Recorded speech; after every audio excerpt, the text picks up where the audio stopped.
of His Excellency Dr. Warkene Gebeyu, the Executive Secretary of IGAD, here represented by his Deputy Excellency Mohamed Abdiwari, representative of WMO, the Secretary General of East African Community, Kamabuya. I work at IGAD Secretariat, serving to coordinate the IGAD Drought Disaster Resilience and Sustainability Initiative platform, and much honored to be your MC this afternoon.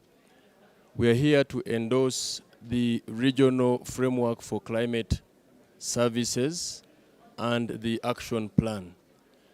Excellencies, ladies and gentlemen, when there are two options, we may build a wall or we may build a windmill.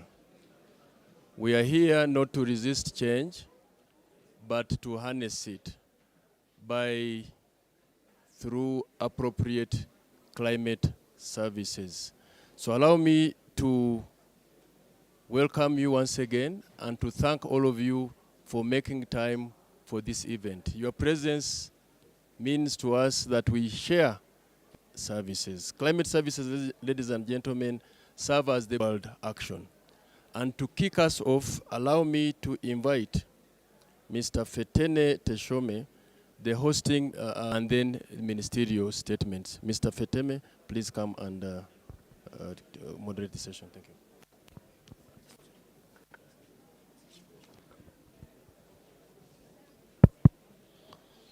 Your Excellency, Mr. Motuma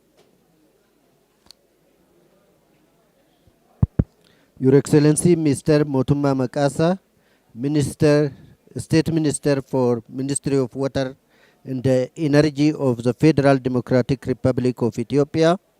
Your Excellency, Mr. Mohammed Abdiwari, the Deputy Executive Secretary of IGAD. Your Excellency, Ms. Veronica Naduvu, the Secretary General of East African Community. Excellency, Dr. Agnes Kijazi, Dear Excellency Minister, thank you very much for attending this high-level ministerial segment. I would like to chair the opening session and following the Regional Framework on Climate Service Strategy and Action Plan presentation. The two sessions will be moderated by myself. With this, let me invite His Excellency, Dr. Agnes Kijazi, Director of WMO Regional Office for Africa, to make a remark.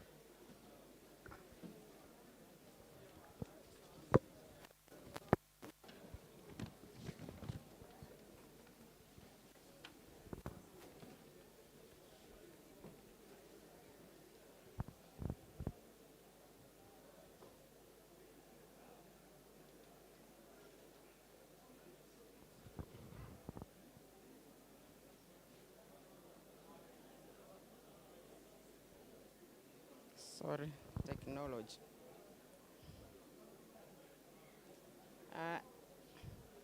Excellencies, ladies and gentlemen, please allow me to stand on the already established protocol.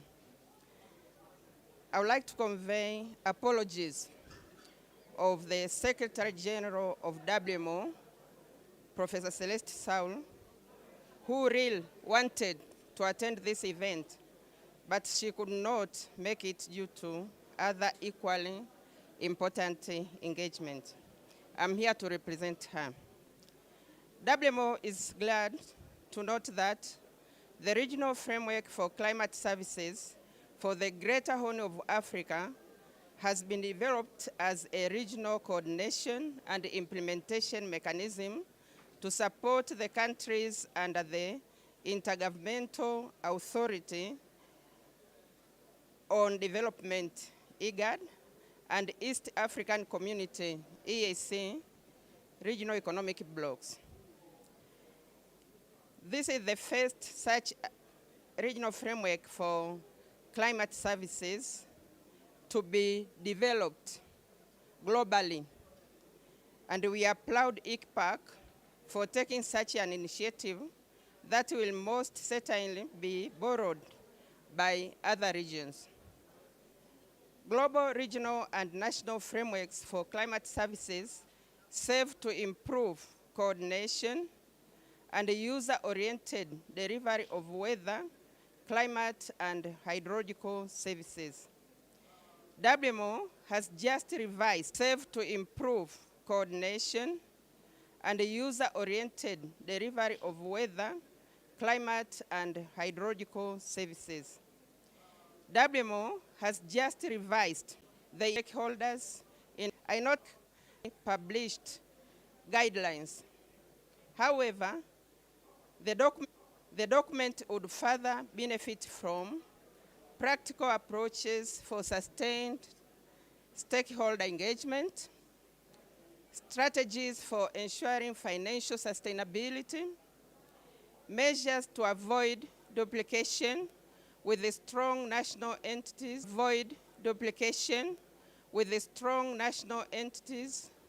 and clear and concrete that include meteorological research, modeling and prediction, climate service information system, user interface platform, and capacity development initiatives. Thank you.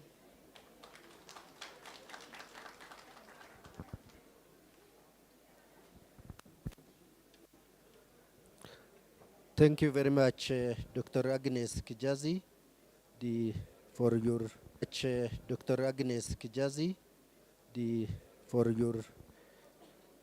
welcome remarks. With this, can community to make her opening remark.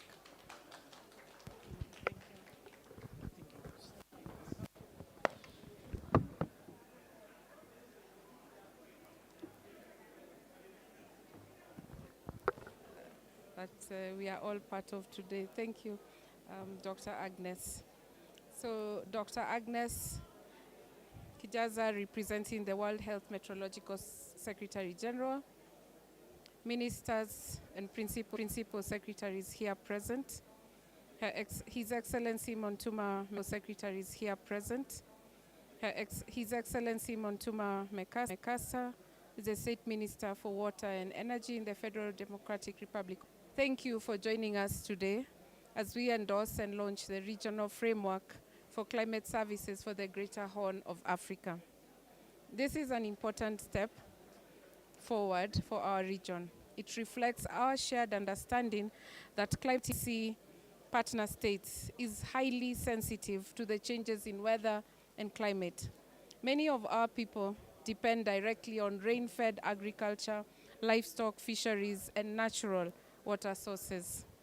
When the rains fail or come too heavily, livelihoods are affected, economies slow down, communities face hardship. We have seen floods, have damaged roads, schools, and health centers. Changing seasons have made farming more uncertain. War issue. It is a development issue, a health issue, a peace and security issue. That is why the East African community has placed climate action at the heart of our regional agenda. We have adopted a climate change policy and strategy, meteorological and hydrological services to improve data collection and forecasting. We are promoting climate-smart agriculture, renewable energy, and green infrastructure, all based on reliable climate information. To data collection and forecasting, we are promoting climate based on reliable climate and climate data more easily across our borders, improve forecasts so that farmers, health workers, and city planners can make better decisions, ensure that vulnerable groups, including women, youth, and small-scale farmers, have access to the information that they need, and strengthen early warning systems that work across our region, not just within single countries. partner in this is working, is committed. For ministers, colleagues, ladies and gents, science with action, even as the climate changes. On behalf of Framework for Climate Services for the Greater Horn of Africa. But even as we do so, just like the last speaker talked, it is important to get the water, the conflicts that comes as a result of scarce resources, and so on. We in science to guide our choices will ensure that no one is left behind, especially those most at risk. Let every forecast help a farmer decide when to plant. Let every warning help a community prepare for heavy rain. Let every plan in government resilient and ready for the future. I thank you very much for your kind attention.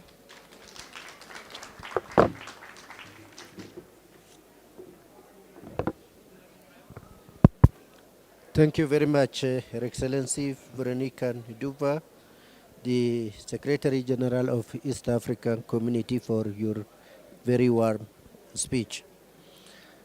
With this, let me invite His Excellency Muhammad Abdiwari, the Deputy Executive Secretary of IGAD, to make his remark.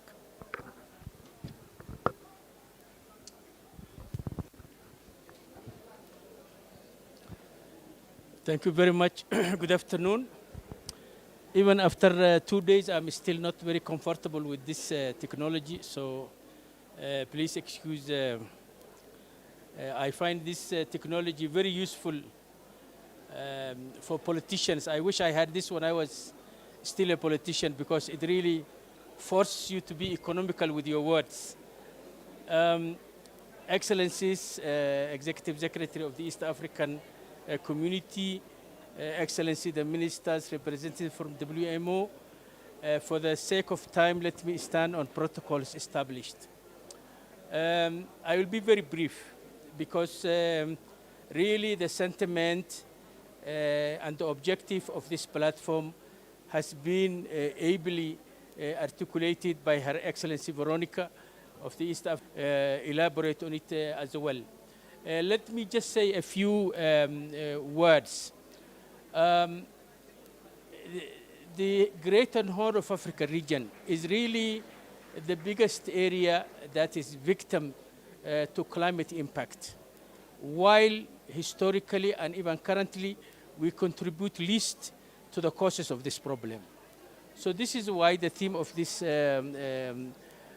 summit, from the day of the heads of states and government to today, the theme has been, climate justice, climate resilience, climate adaptation, to make sure that our farmers, our pastoralists, our industrialists, everybody is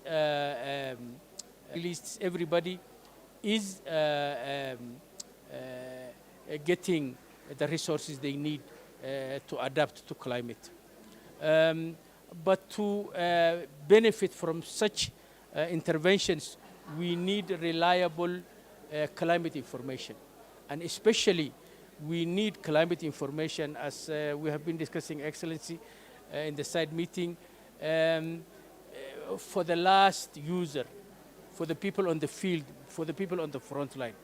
Because all these fantastic maps and for these fantastic graphs and these multicolored presentations are not useful unless they are able to give information to the farmer, to the pastoralist, to all the people who need this information.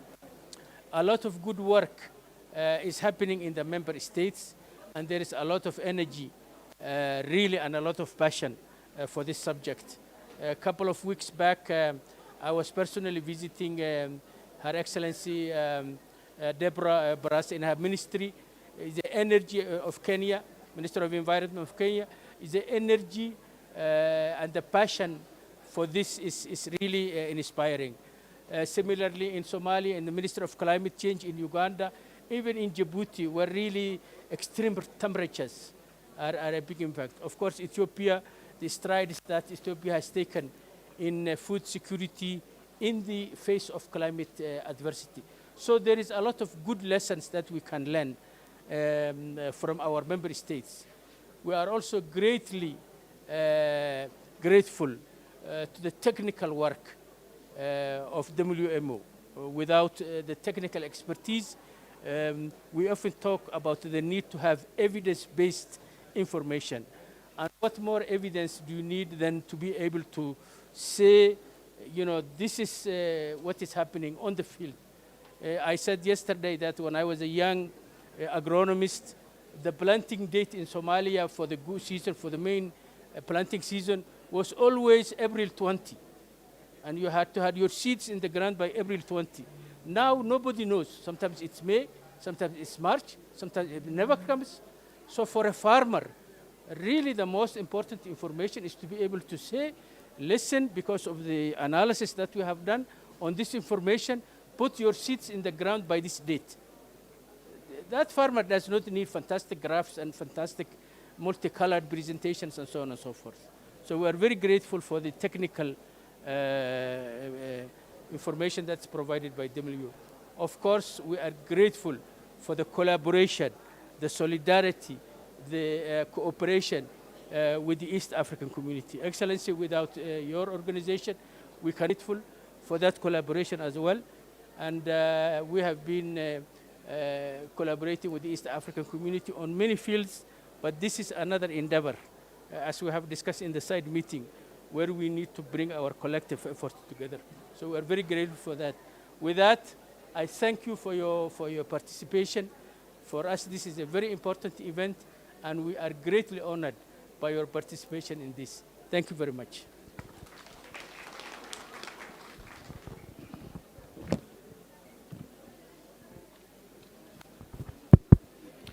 Thank you very much, Excellency Mr. Muhammad Abdiwari, for your Executive Secretary, for your very brief and informative speech. Now let me invite His Excellency of Ethiopia to make his final remark.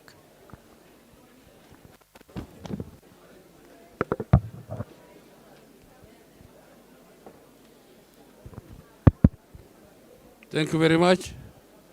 Good afternoon, all. First of all, maybe you know that Ethiopia today inaugurate the Grand Ethiopia Research Dam. Congratulations for that. That is a victory for Ethiopia, for Africa, especially for IGAD member countries. And the inaugurate the Grand Ethiopia Research Dam. Congratulations for that. That is a victory for Ethiopia, for Africa, especially for IGAD member countries.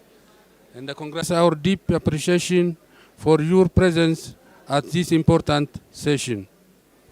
The Greater Horn of Africa is one of the most climate-exposed regions in the world, frequently experiencing drought, floods, food insecurity, and other climate-related shocks. Yet it is also a region of resilience, innovation, and opportunities.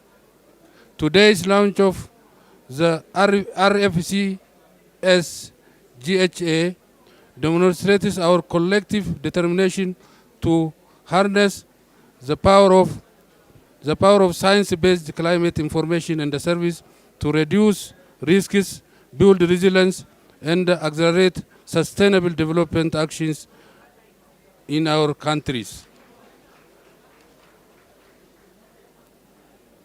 The regional framework is a major milestone.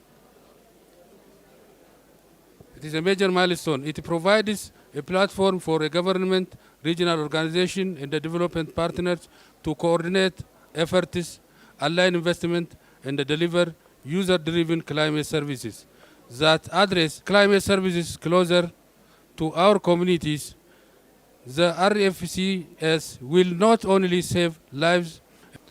I'm particularly pleased that this framework was developed through inclusive consultation reflecting the priorities of IGAD and EAC member states and building on global and continental initiatives under the Global Framework for Climate Services of partnership and eco-production, ensuring that climate services are not only general climate services are not only generated, but also accessible, trusted, and accountable. Excellencies, ladies and gentlemen, the endorsement and the launch of the RFCS Greater Horn of Africa today is not the end, but the beginning of a new chapter. It calls on all of us, government, regional institutions, research bodies, civil societies, private sectors, and the development partners to work together in mobilizing resources and ensuring effective implementation. Only by acting collectively can we transform climate information into climate action that safeguards our people, sustain our ecosystem, and empowers our communities.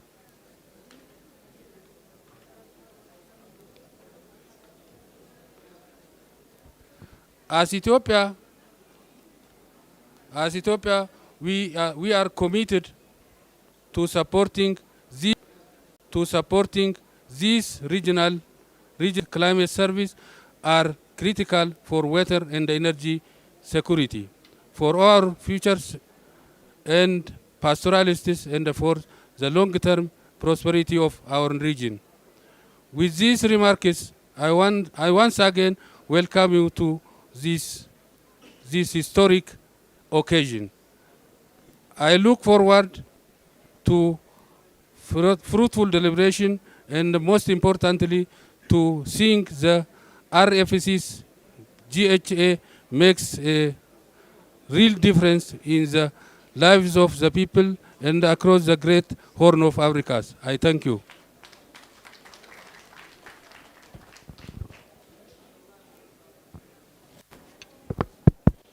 Thank you very much, Your Excellency, Mr. Mutuma Magasa, for your opening remarks. I thank you all speakers for this very important session. Now let us proceed to the Regional Framework on Climate Service Strategy and Action Plan presentation. I would like to invite Mr. Callistus Wachana from ICPAC to present the Regional Framework on Climate Service document. Thank you.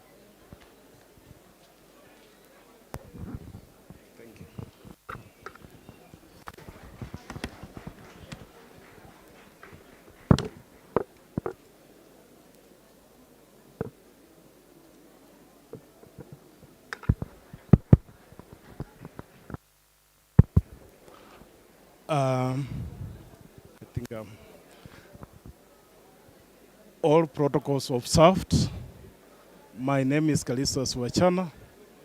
I'm going to go through the regional framework for the Great Horn of Africa. It has been a long wait, where 85 heads of states and governments, 285,000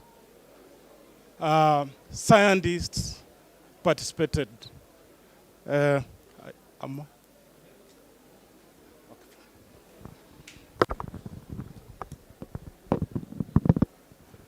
Okay, thanks. So it has been a long wait.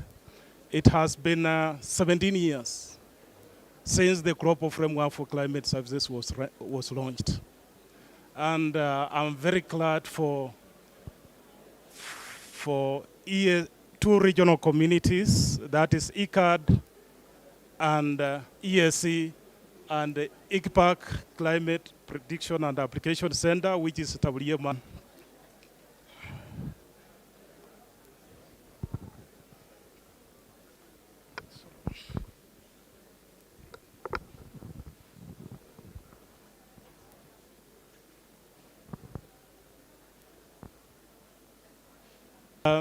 This regional framework for climate services is developed based on WMO Global Framework for Climate Services.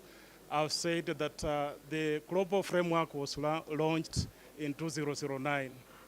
It has taken time, And through support from the European Union, through the Indo-SCP Climate Services and related application program, supported the development of this framework. Also, IGRA, IGRA is Accelerating Impacts of CGA Climate Services for Africa project, has also given a great hand in supporting this framework. Next. We followed key steps, WMO key steps for developing the framework. And this framework is an institutional mechanism, improve the delivery, development, delivery, and use of science, climate services, and prediction. We followed the steps as listed there. You might not be seeing them. So, okay. In ICPAC, we realized one thing, that after the launch of Global Framework for Climate Services, we just went direct to the national, with the National Framework for Climate Services. In the region, we have 3 countries that have developed the National Framework for Climate Services. That is Tanzania, Kenya, and Ethiopia. Uganda are on the way. Out of 11, we have to make sure that at the end we developed one. So what was missing in the middle? Okay, Regional Framework for Climate Services, and it can connect the global and the national. And all, if you look at them, they follow the same procedures, but they address different users. Next. Okay, the Regional Framework for Climate Services has key strategic pillars, the Regional Framework strategic pillars. It starts with the data, okay? Observation and monitoring is very key. By doing so, you will capture the information that will support different sectors. And under the Regional Framework for Climate Services, apart from the WMO sectors, WMO, they talk about water, health, energy, DRM. We added, and energy, we added, for the region, we added climate, peace and security, and also environment. So the data that you get, it supports those particular sectors. So observation and monitoring, capacity development cuts across, research, modeling, and prediction is another one. The climate service information service pillar, this is infrastructure and systems that can be able to generate data, climate monitoring, forecasts, and climate change projections. Then the user interface is very key. It's our platform. It links the product, what is developed, and the users. So we have regional users in key sectors that I have mentioned. So one of the greatest user interface is Great Horn of Africa Climate Out Forum. At the national, we have others. Next. What are the key objectives of this regional framework? The key objective, there are 3. One is to a common vision, to establish a common vision for climate services at regional level, so that there is no duplication. We pull together resources, we address the regional needs. Most climate impacts and extreme events we experience in the region, you find that they are cross-border in nature, and you need the regional approach towards that. Then it also, we have also regional stakeholders. We have different stakeholders operating in more than 2 countries, more than 1 country. So they need climate services. And the third objective is to support the country, member states, 11 member states, to develop the national framework for climate services and support the key pillars under that.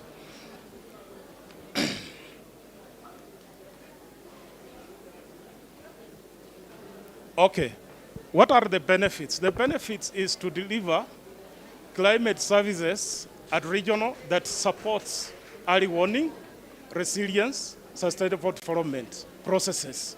That is, but at the end, we need to have a common vision and frameworks. We need to identify priority capacity needs and also link with the existing collaboration and support the national framework for climate services that happen at the national level.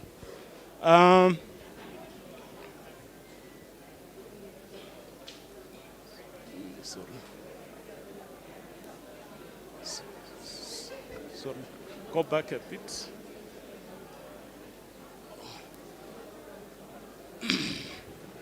So the framework is supposed to support 11 member countries, and this framework, it was participatory. We launched here in January the process here in Addis Ababa. Then we did baseline assessment. We reviewed the documents. We conducted interviews, major stakeholders within the region. We had a meeting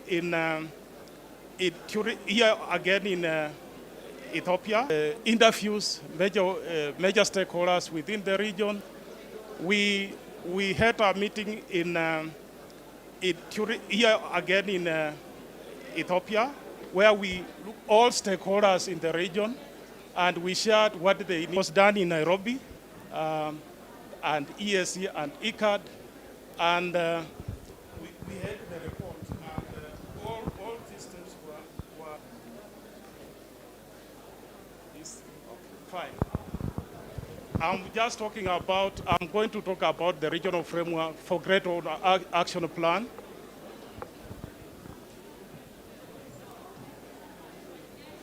My colleague. It has 4 sections. Section 1 is introduction and background.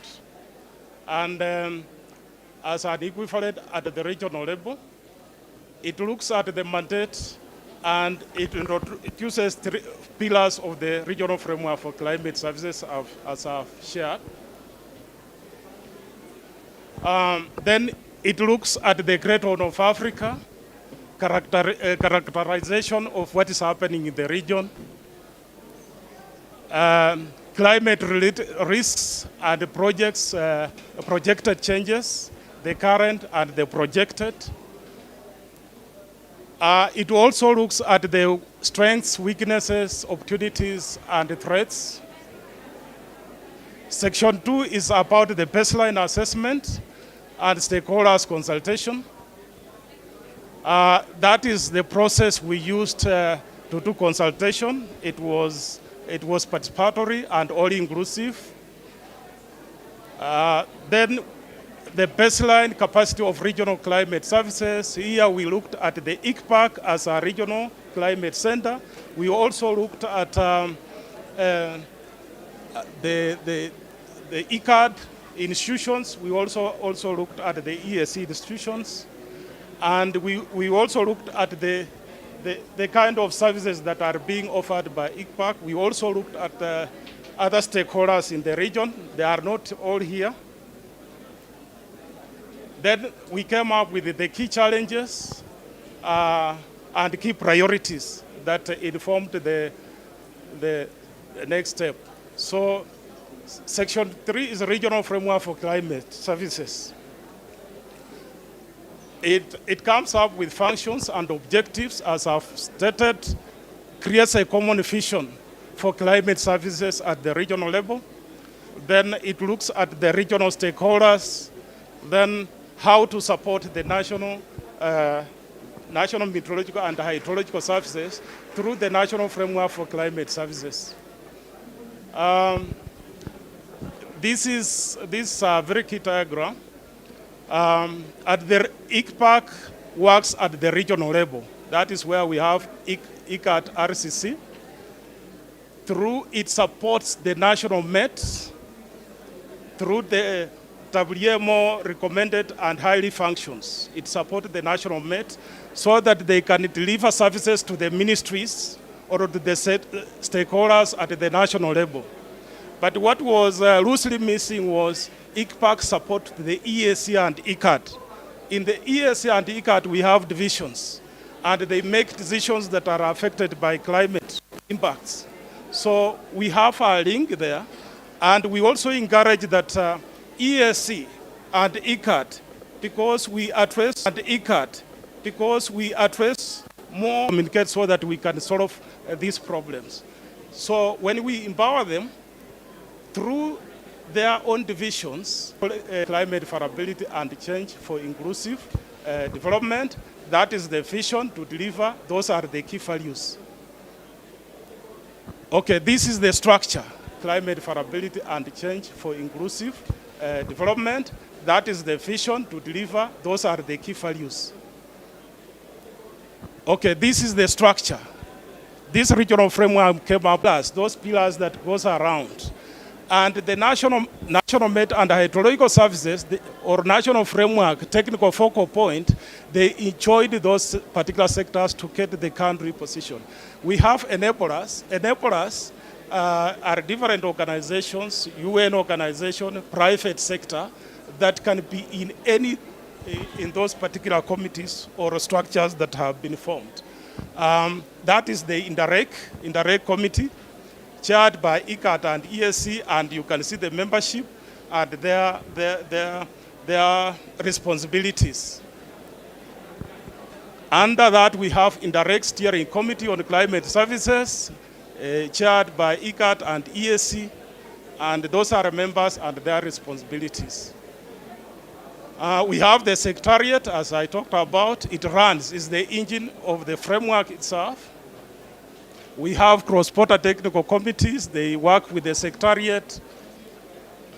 We have priority sectors and the national Met. They are also linked through their national framework for climate services. And the enablers, different organizations that I've talked about. Then it aligns, this document aligns to the key documents, global documents, Africa documents. Then section 4 is about the action plan. It has 7 strategic objectives. One is to actualize the regional framework governance, operational structures, and sustainability. The second is to support member states in establishing and implementing climate services across their national framework for climate strategic pillars. And the third, strengthen and harmonize regional observations and monitoring systems for improved climate services delivery. Then the fourth is about interdisciplinary research to support the framework. The fifth is mechanism across access, manage, and process data, and generate climate information. Yes, I'm almost done. Then the 61, enhance the access and usability of climate services. Then strengthen the capacity building. This is the estimated cost of the framework. It's around 38 million USD for the next 5 years. That is the cost. Then we have other sections of the document, risk matrix, ML, integration. I think when we share this, we'll have time to go through. What are we here today? We have done all those particular steps. Now we have the ministerial meeting. We would like the document to be endorsed. And later on, from 2026 to 2030 is implementation. Thank you so much.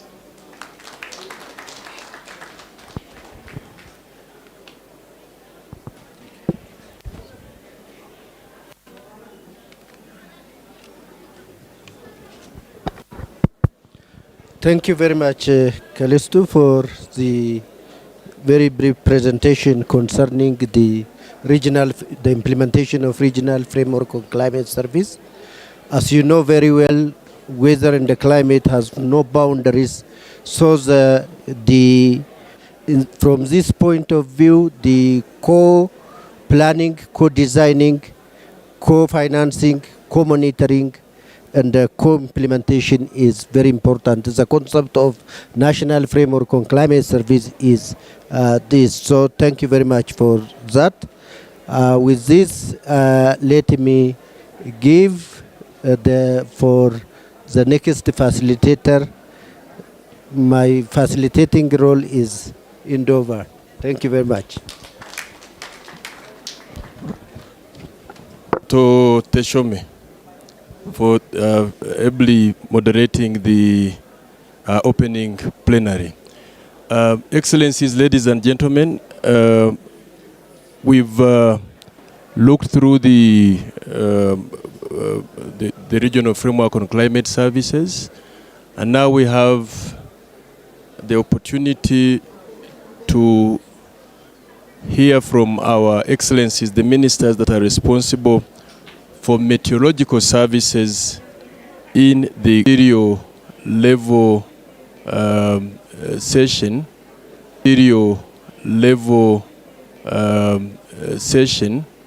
I'm honored in community, a close deputy executive this ministerial session so that we get the blessings of our excellencies, the ministers from the Greater Horn of Africa.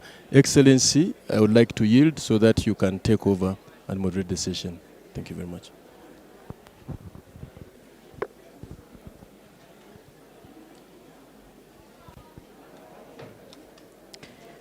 Thank you very much. And I must appreciate the previous speaker for giving a very good highlight of this framework. And I think now we are the most important part, because the people and the excellencies who will speak next are the ones who are going to implement, to take the seats up here. We will hear from Djibouti, Ethiopia, Kenya, Somalia, South Sudan, Uganda, and Burundi.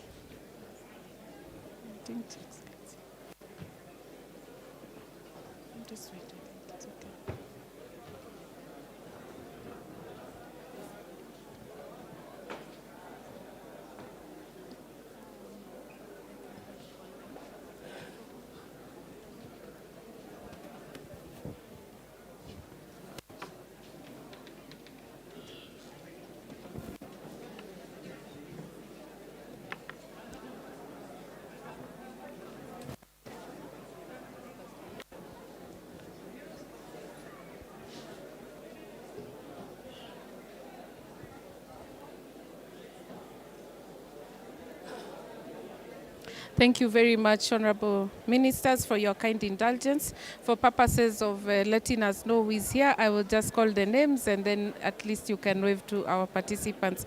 So we have Honorable Kalimia Barushimana. Thank you so much. That is the Minister for Environment, Agriculture, Livestock in the Republic of Burundi. Followed by Honorable Hassan Mohamud, Minister for the Ministry of Housing, Urbanism, Environment, Land Planning, Republic of Djibouti. Ora Barasa, Cabinet Secretary, Ministry of Environment, Climate Change and Forestry, Republic of Kenya. Thank you so much for joining us. We also have Honorable Lieutenant General Ora Barasa, Cabinet Secretary, Minister. We also have Honorable Climate Change Federal. Do we? No? Not here. We will get the right name from the Republic of South Sudan. Thank you so much for joining us. And last but not least, we have Honorable Beatrice Atim Anywar, Minister for Water and Environment, Republic of Uganda. Tanganyika est de la zone la plus menacée, Egatumba, où beaucoup de familles ont été obligées de quitter cet endroit. Des grandes infrastructures diverses ont été également endommagées. Des périodes de sécheresse prolongées et des précipitations irrégulières ont compromis la sécurité alimentaire et ont aussi affecté la production de l'énergie hydroélectrique.